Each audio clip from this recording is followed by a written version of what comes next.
respected principal, teachers, parents, guests, and all dear my friend. I am 7 Mr. Muhammad Aslam is my father. I study in 8th class. My topic in बेटी. तो आप एक बेटी की पुकार जरूर सुने. माँ, ओ माँ, माँ मैं भी जीना चाहती हूँ. मैं भी तेरे आंचल में सोना चाहती हूँ. तेरी ममता की मात्र की कोख में पलना चाहती हूँ. माँ मुझे मार मत. माँ मुझे जीने दे. माँ मुझे जीने का एक मौका दे. माँ मैं हर कार्यों को करूँगी जो तू कहेगी. मैं अन्याय के खिलाफ खड़ी होकर ये लड़ाई लड़ूंगी. माँ मुझे इस दुनिया में आने का मौका तो दे. माँ मेरी पुकार सुन. एक तू ही है जो मेरी पुकार सुन सकती है. माँ मैं जानती हूँ तू कुछ लोगों के आगे मजबूर हुई है, पर तू आवाज उठा. कोई नहीं टालेगा. कोई भी तेरे खिलाफ जाने की हिम्मत नहीं करेगा. माँ एक बार आवाज उठा कर तो दे. माँ मुझे जीने का मौका तो दे. एक बेटी इस तरह पुकार करती है. एक बेटी इस तरह पुकार करती है. लेकिन कुछ लोगों की स्थिति और टंकनी सोच के कारण एक बेटी को पैदा होने से पहले मार दिया जाता था. कुत्ते उन्हें नोच कर खाते थे. यही एक बेटी है जो आप लोग कहते हो कि हमारे घर बहू आएगी.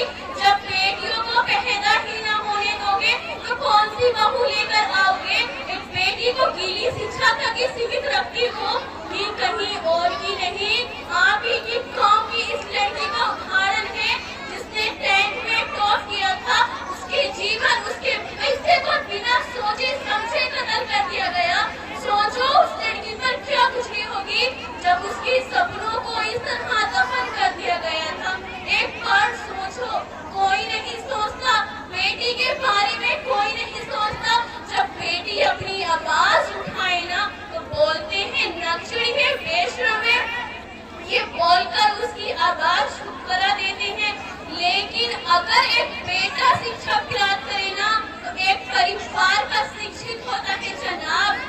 लेकिन अगर एक बेटी शिक्षा प्राप्त करे ना तो संपूर्ण परिवार शिक्षित कर देती है. संपूर्ण परिवार. एक बेटी शिक्षा होना तो अपनी संतान को नीडर, अनुसार और बलवान बना सकती है. इन सारे कार्यों में एक गुरु, एक आदर्श, एक ग्राही, एक प्रशासन सेविका, एक बेटी डॉक्टर, इंजीनियर सब कुछ बन सकती है. आप लोग बेटी को सिर्फ बेटी मत समझिए जनाब. I am not only where I am doctor. I am not only where I am engineer. I am not only where I am police officer. आप अपनी बेटी को दहेज में उपहार देना चाहते हैं. उपहार देना है तो शिक्षा का दीजिए. अपनी बेटियों को ऐसा बनाओ कि कोई भी शख्स उसकी ओर आंख उठाकर ना देख सके, अपनी बुरी नजरों से ना देख सके.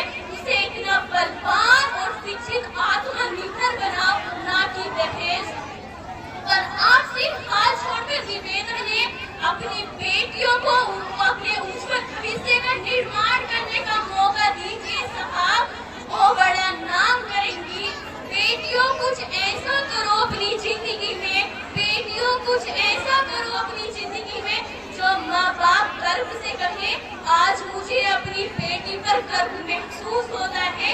शिक्षा मिले तो बेटे को बड़ा बड़ा जो भी देना हो सब बेटे को क्यों मिलता है, एक बेटी को क्यों नहीं मिलता. लोग कहते हैं कि बेटी बोझ है, कभी पिता के लिए, कभी भाई के लिए, कभी पति के लिए. बेटी हमेशा बोझ ही मानी जाती है. कभी उसे पत्नी बनना, कभी उसे बेटी बनना. उसे ऐसे बंधनों में कैद कर दिया जाता. कभी उन्हें अपने उज्जवल भविष्य के लिए, जीवन के लिए कभी मौका नहीं दिया जाता. अगर तो करे तो दूसरों के लिए, खुद के लिए आवाज उठाए तो बोलते हैं नक्सली है, बेशरम है. वो आवाज उठाए तो गाली देते हैं. क्या हम अपनी आवाज उठाना नहीं जानते?